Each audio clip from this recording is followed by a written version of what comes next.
In the recent Bengal assembly elections, something very profound has happened.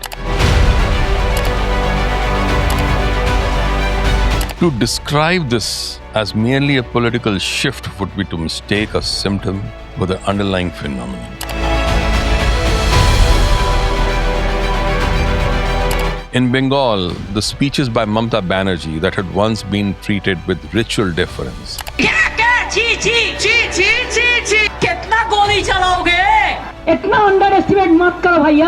were transformed into satire, songs and raps, and public mockery.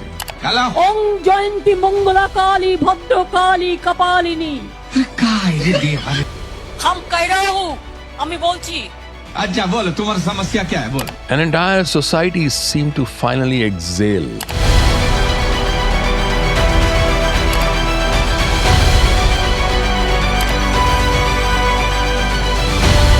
One would miss the deeper significance of what was happening.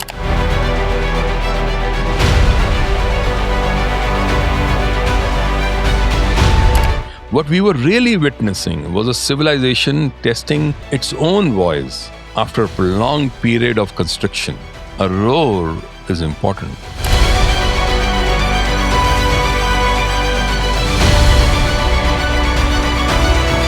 But now the harder question it needs to confront is, can it rebuild itself?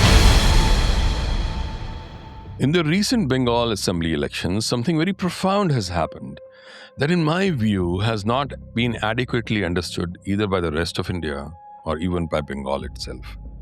To describe this as merely a political shift would be to mistake a symptom for the underlying phenomenon.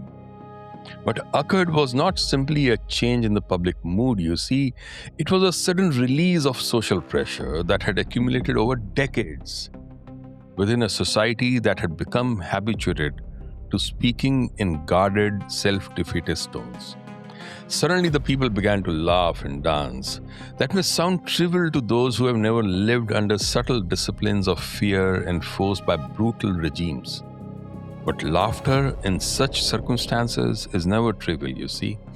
It is one of the earliest signs that an internal censorship that had caged the society's basic human instincts has now been demolished. In Bengal, the speeches by Mamata Banerjee that had once been treated with ritual deference were transformed into satire, into songs and raps, and public mockery. On streets, in drawing rooms, and across digital networks, one could sense not merely derision of that person, but relief. An entire society seemed to finally exhale, a sort of catharsis maybe. And if one watched this and concluded that it was merely and only partisan ridicule, one would miss the deeper significance of what was happening. What we were really witnessing was a civilization testing its own voice after a prolonged period of constriction. It could not just speak after all, but roar. But the catharsis at this point should never be mistaken for recovery. The release of pressure is not the same as regeneration. A roar is important, but it is not yet a renaissance. And that distinction matters, because the central question confronting Bengal today is not whether it has found the capacity to protest, but whether it possesses the discipline to rebuild itself. To understand the magnitude of that challenge, one must first understand the layered nature of Bengal's decline itself. We need to remember that Bengal was not diminished in a single historical episode. It was subjected rather to a succession of governing systems that differed in ideology maybe, but shared a common effect. They progressively separated talent from institutional autonomy and converted a society of extraordinary intellectual vitality into one increasingly dependent on external structures of validation.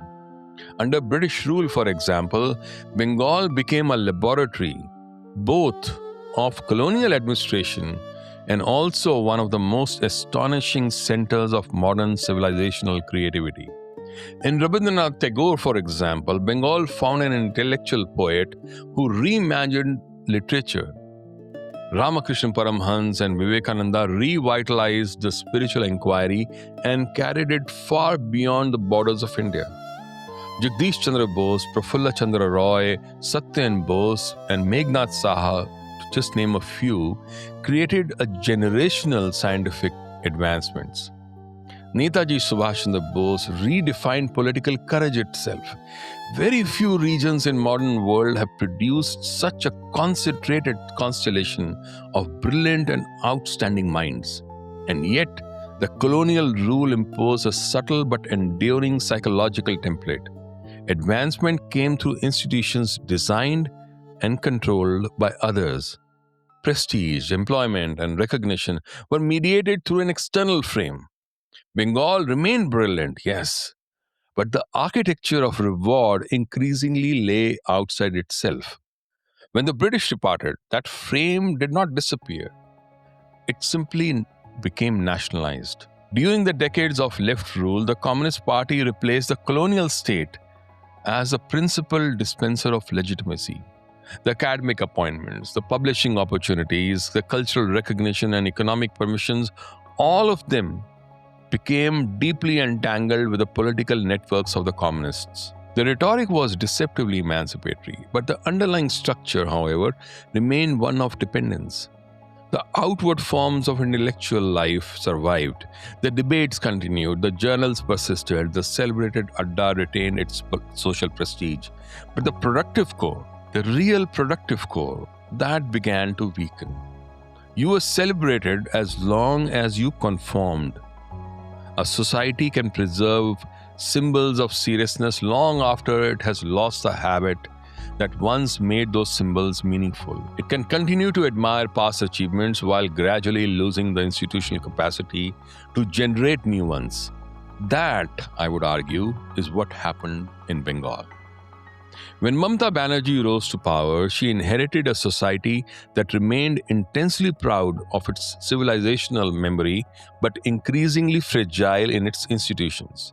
Her political genius lay in understanding that this inherited pride could be mobilized, could be weaponized as a protective narrative itself. The political identity was fused with a cultural affirmation. To question the degradation of institution was, in those circles, to appear disloyal to the very idea of Bengal itself. This was not the origin of Bengal's difficulties, but it definitely accelerated them by converting civilizational sentiment into an isolationist shield, behind which corruption, intimidation, and institutional erosion could continue with impunity. At this point, one must name a deeper pathology. It is not easy, but someone needs to bell the cat, you see. Bengal possesses one of the richest cultural inheritances in modern India. The problem is not pride in that inheritance. Such pride is justified. The problem arises when inherited greatness becomes a substitute for present performance. Greatness was then, not now. A civilization begins to stagnate when memory is mistaken for achievement. Tagore's existence in the past does not absolve the present generation from responsibility to create great literature of their own era. Vivekananda's call does not exempt his inheritors from spiritual discipline in this generation. It is important to remember that historical brilliance confers obligation, not entitlement. And yet, a subtle pattern took hold over time.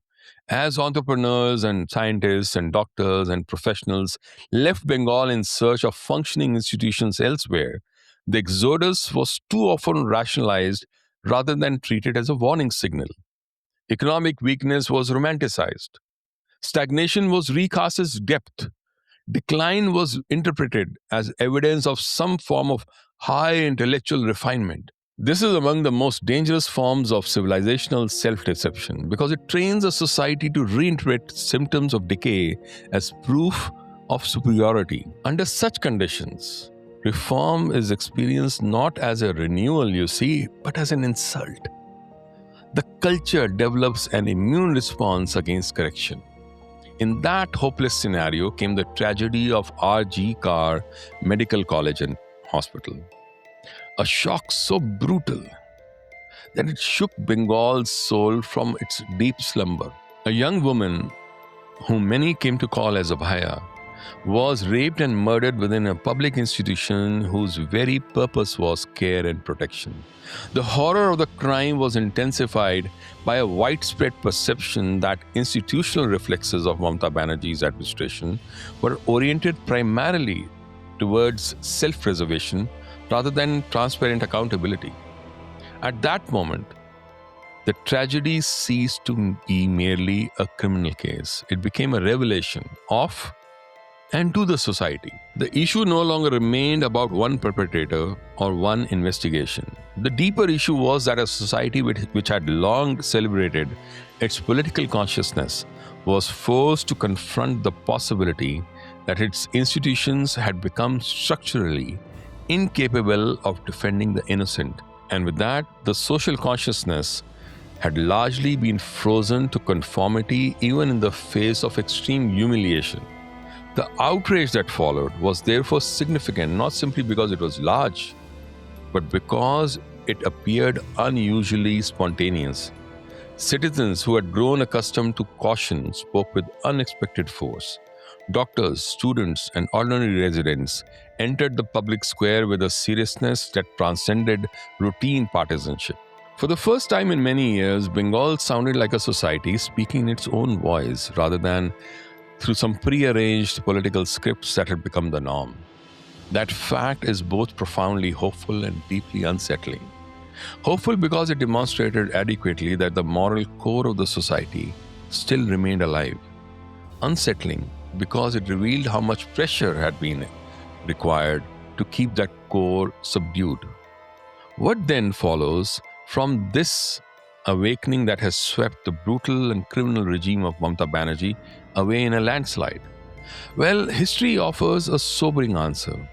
The removal of a suppressive order is the necessary condition for renewal, but it is never a sufficient one. The emotional energy generated by outrage is finite, you see. If it is not translated into institutional design, cultural discipline, and economic creativity, it always dissipates. The songs fade, the slogans lose force, the structural weaknesses that had predated the landslide change. They begin to eventually reassert themselves. If you look carefully, this is the most critical strategic challenge before Bengal today. What can be done in such a situation? Well, the first requirement will be truthful narration. The story cannot be reduced to the rise or fall of a particular leader. If that becomes the dominant interpretation, the civilizational significance of the moment will be completely and hopelessly lost. The more demanding truth is that Bengal permitted its institutions to decay to a point at which public trust was gravely compromised, almost with a full awareness of the celebrated intellectual core of the society. You know, that recognition places responsibility not on a single political figure, but on the society as a whole. The second requirement is an internal standard of judgment. Bengal cannot be revitalized through comparisons with other societies or culture, even within India. The external benchmarking is useful, but it does not penetrate deeply enough, specifically in societies where cultural pride in the past is a most profound obstacle to self-discovery. Therefore, the most effective challenge must arise from Bengal's own highest conception of itself. After all, this is what Swami Vivekananda's method was as well. He did not tell his people that they were inferior. He reminded them that their inheritance imposed obligations commensurate with their potential. Spiritual greatness was not an ornament to inherit, you see, it was a demand to re-earn all over again. That same language is needed today. You are heirs to a tradition that united intellect, art, science, patriotism, and spiritual seriousness into one of the most profound cocktails to reinvent India and defeat the colonial powers. So the question for today's Bengal is, what have you built that is worthy of that inheritance? The third requirement is the institutional conversion.